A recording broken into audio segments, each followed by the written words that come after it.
Premièrement, nous devons comprendre que si une personne est chrétienne, son cœur est régénéré, elle est née de nouveau avec un nouveau cœur et le Saint-Esprit vit en elle. Donc un chrétien va connaître des changements, des transformations, il se conformera à l'image du Christ. Mais malheureusement, on ne pourra jamais être sans péché. Je voudrais qu'on lise dans 1 Jean, chapitre 1, verset 8. Si nous disons que nous n'avons pas de péché, nous nous séduisons nous-mêmes et la vérité n'est point en nous.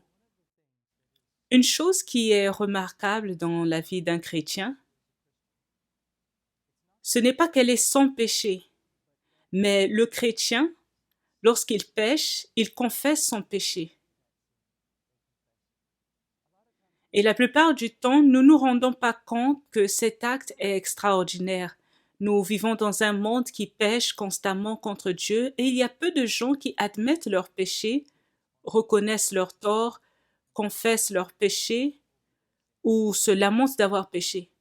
Donc quand vous voyez une personne qui se dit chrétienne admettre et confesser son péché, c'est clair qu'elle est effectivement sauvée. Vous voyez, un chrétien va pécher peu, mais ne sera pas sans péché.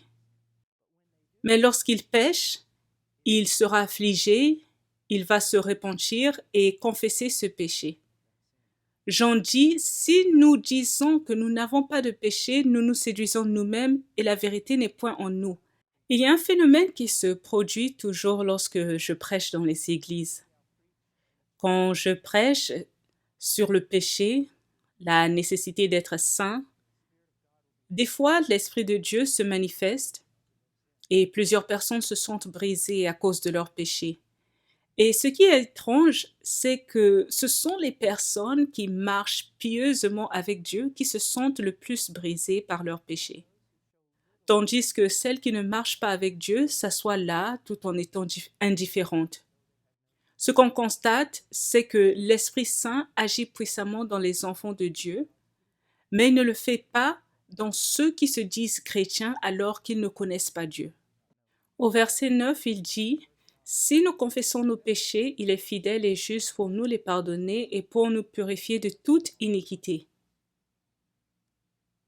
Quand un croyant pêche, le croyant doit confesser ce péché, s'en détourner et demander pardon. Alors, c'est quoi la confession? La confession, littéralement dans le grec, c'est le mot homologeo. Ça signifie dire la même chose.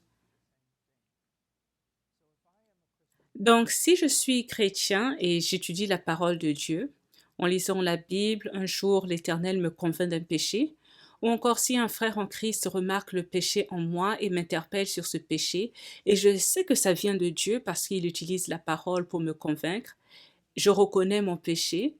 Quand Dieu me parle à travers sa parole ou par l'intermédiaire d'un frère ou par autre moyen que j'ai péché, quand il me dit « Tu as péché, Paul », tu étais impatient, la confession n'est pas seulement dire « je suis désolé ». La confession, c'est dire la même chose.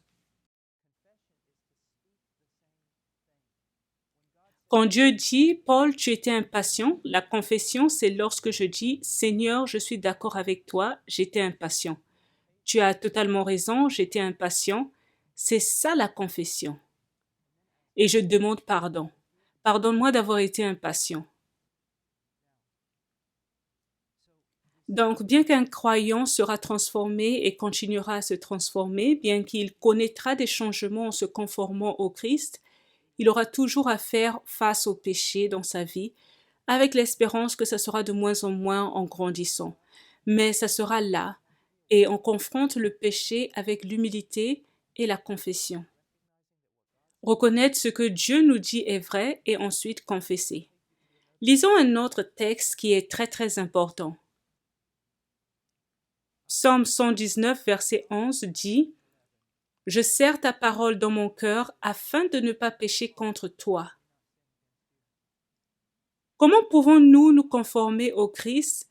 Comment pouvons-nous pécher moins? L'une des choses essentielles dont nous avons besoin est ici dans le verset 11. C'est la parole de Dieu. Écoutez, je serre ta parole dans mon cœur afin de ne pas pécher contre toi. Si vous m'écoutez, laissez-moi vous poser une question. Combien de temps passez-vous dans la parole de Dieu? Combien de temps passez-vous à lire la parole de Dieu, étudier la parole de Dieu, mémoriser la parole de Dieu, méditer la parole de Dieu? La majorité des gens, quand ils entendent ces questions, ils baissent leur tête et reconnaissent qu'ils passent peu de temps, et d'autres ne passent aucun temps dans la parole. Voilà pourquoi nous sommes faibles devant le péché, parce que nous passons peu de temps dans la parole de Dieu. Si vous ratez le petit déjeuner, vous allez avoir faim. Si vous ratez le déjeuner, vous vous sentirez faible. Si vous ratez le dîner et vous ne mangez pas toute la journée, vous allez vous sentir malade le lendemain. C'est une illustration physique de la réalité spirituelle. Vous avez besoin de la parole de Dieu. Des fois, les gens viennent vers moi en demandant si la croissance spirituelle est ce grand mystère que personne ne peut résoudre. Et je leur demande, combien de temps passez-vous dans la parole de Dieu? Et ils répondent en disant, ça ne peut pas être si facile que ça. Montrez-moi peut-être une astuce ou une clé pour atteindre la croissance spirituelle. Et je leur réponds, mais c'est ce que je viens de vous dire. Vous devez passer du temps dans la parole de Dieu. Lisons encore. Je serre ta parole dans mon cœur afin de ne pas pécher contre toi. Changeons ça un peu. Je ne serre pas ta parole dans mon cœur afin de pécher contre toi. Vous voyez, ça marche dans les deux sens. Quand vous négligez l'étude biblique, la mémorisation, la méditation des Écritures, votre vie se conformera de moins en moins au Christ et s'ouvrira de plus en plus au péché. Quand je parle de la Bible, étudier la Bible, comment devez-vous le faire? Ma façon n'est pas l'unique façon de le faire, mais laissez-moi vous dire quelque chose de très important. La majorité des gens lisent ici et là, ils lisent une partie dans un livre, un chapitre dans un autre livre, ils viennent ici, ils vont là-bas, ils ne comprennent jamais le message de Dieu. Ils ne voient jamais la vue d'ensemble. Si vous n'avez jamais lu le Nouveau Testament, commencez par le livre de Matthieu et terminez avec Apocalypse. Et faites-le plusieurs fois. Puis allez dans l'Ancien Testament en commençant par Genèse et lisez jusqu'à Apocalypse. Et faites ça durant le reste de votre vie. Que ce soit 3, 4 ou 15 chapitres par jour, l'important est de lire la Bible de manière systématique et de commencer à voir comment tous les livres s'accordent. Vous commencez à voir la vue d'ensemble de Dieu en ce qui concerne le salut et la volonté de Dieu. C'est très très important. Allons-y dans le livre de Jacques et je veux vous montrer quelque chose qui est souvent négligé. Mais ça m'a beaucoup aidé dans ma vie. Dans le chapitre 1, Jacques parle des épreuves. Et après avoir fini de parler des épreuves, Jacques dit ceci au verset 13. Que personne, lorsqu'il est tenté, ne dise « c'est Dieu qui me tente ». Car Dieu ne peut être tenté par le mal et il ne tente lui-même personne. Quand je suis tenté de faire quelque chose, je dois réaliser premièrement que ça ne vient pas de Dieu. Ce n'est pas selon la volonté de Dieu et ce n'est pas conforme à son caractère. Je dois voir le péché tel qu'il est, quelque chose qui s'oppose à tout ce que Dieu est et tout ce qu'il désire. Ici, on ne parle pas d'une petite erreur, c'est au contraire une hostilité, une animosité. Le péché combat contre Dieu et son dessein dans ma vie. Donc, je dois reconnaître le péché pour ce qu'il est. Ça ne vient pas de Dieu. Quand je suis dans ce monde et qu'une personne me demande de faire quelque chose, ou encore il y a une activité ici qui, d'après les Écritures, je sais que ce n'est pas la volonté de Dieu, à cet instant-là, je dois déjà savoir que ça ne vient pas de Dieu. Je suis un enfant de Dieu et je ne dois pas m'associer à ce péché.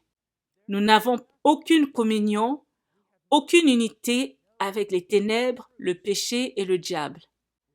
Donc nous devons savoir reconnaître que lorsque la tentation arrive, elle ne vient pas de Dieu et elle doit être rejetée. Verset 14.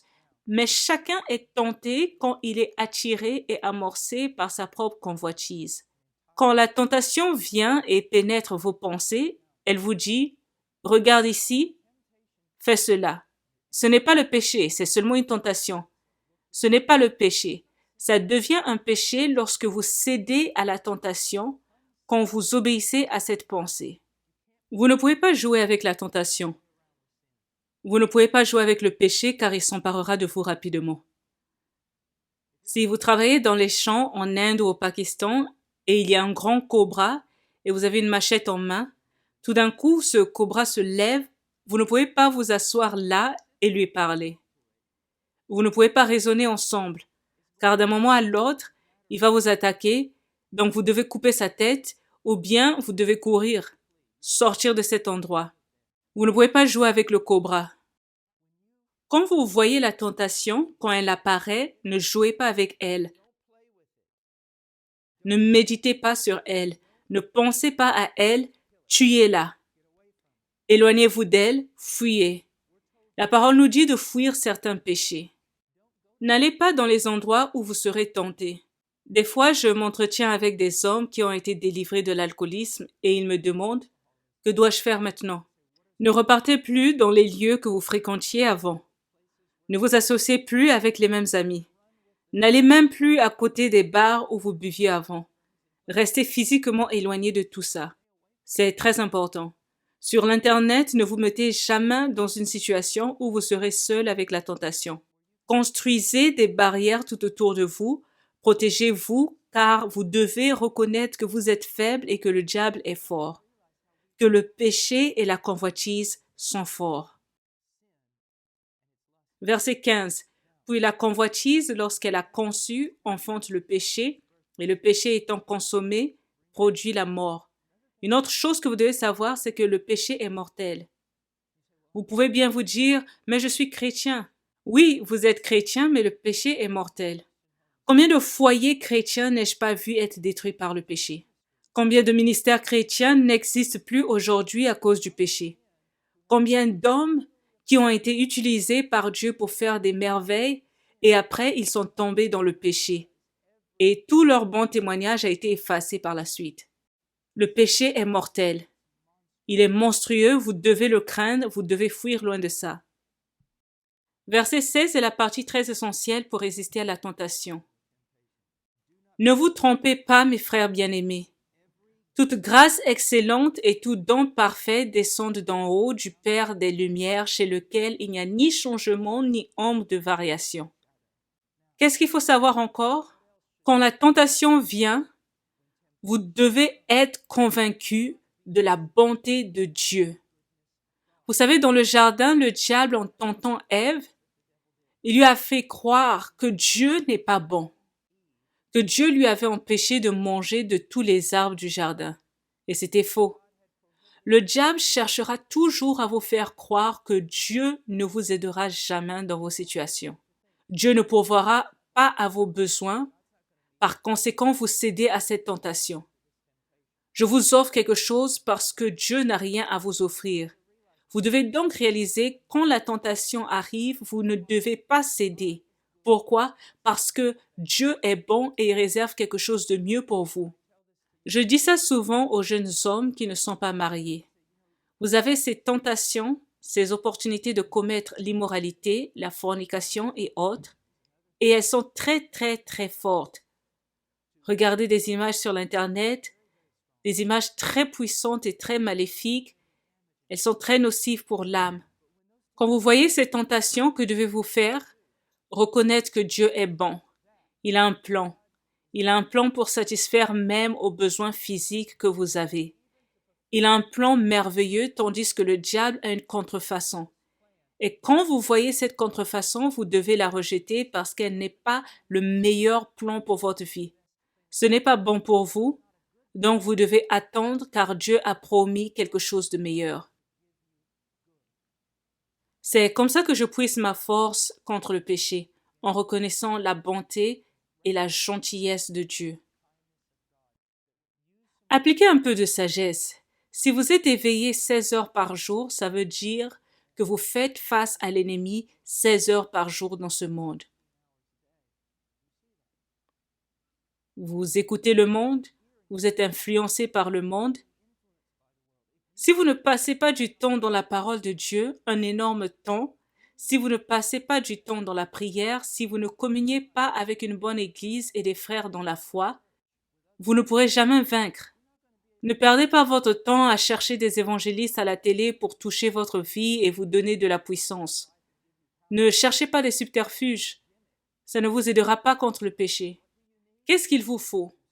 Étudier la parole de Dieu, prier pour la force. Vous devez communier dans une bonne église et être encadré par des anciens qui ont le souci de votre âme et qui prêchent la pure parole de Dieu. Voilà ce dont vous avez besoin. Que Dieu vous bénisse.